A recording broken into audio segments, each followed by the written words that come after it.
Hello, it's time for Flashback, the weekly history quiz. Let's find out what's happened in history. In 1700 BCE, one of the first known jokes told by Sumerians is etched into stone. A dog walks into a bar. Seriously?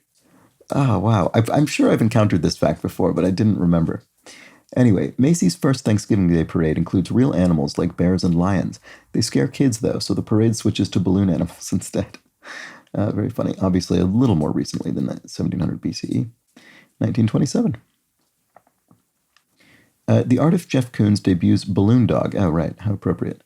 Technicians polished dozens of steel parts to make the 2,000-pound sculpture look as if it can float on air.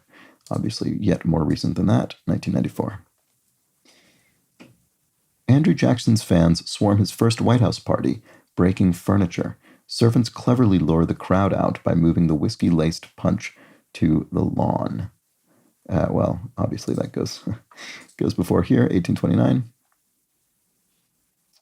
In the Bronx, DJ Kool Herc hosts the first hip-hop dance party in the U.S. He learns to take the labels off his records so rivals can't see which songs he's using. Very good. Yeah, DJ Kool Herc, absolute hip-hop pioneer. Well, that'll be in the late 70s. Yeah, or no, not even late, early 70s, in fact.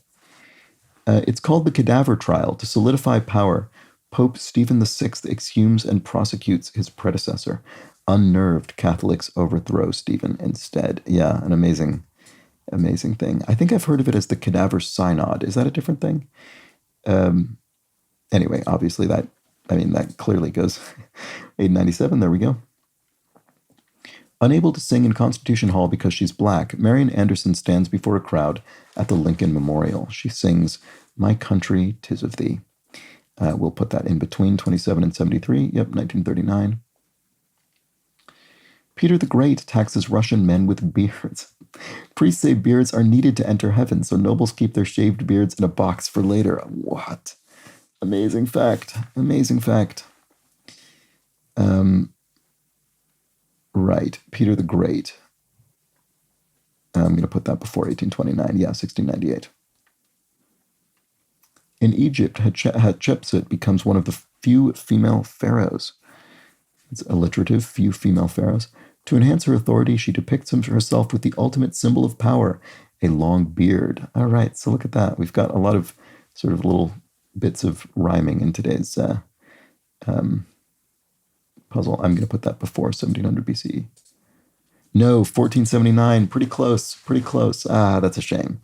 I was only a few hundred years off. That's so funny. Most of these were, I think, sort of overwhelmingly forced by the nature of the things. But then this was actually very close. Okay. So, oh, wow. Wow, I was in bad, I really should have apparently gotten a perfect score based on these statistics, but not today. Well, at least I was in good company in this case. More than a third of people misplaced Hatshepsut there. 6% of people misplaced the Cadaver Trial. More than a tenth misplaced Peter the Great. Yeah, I probably put it more recently than 1829. Nearly everybody correctly placed Andrew Jackson swarming the White House party, breaking furniture. Similarly with the Thanksgiving Day parade. A little more than a tenth of people misplaced Marian Anderson. I presume putting it later, but I'm not sure. Nearly a fifth of people, nearly 20%, misplaced DJ Kool Herc. I guess where would one have put that? I guess after 1994. Yeah. Wow. And then, again, 99% of people correctly placed Jeff Koons and his Balloon Dog. All right. There we go. Well, I feel silly for not correctly placing Hatshepsut, but there we have it. That was the week in history. That was the flashback. Back next week with more of this. Bye for now.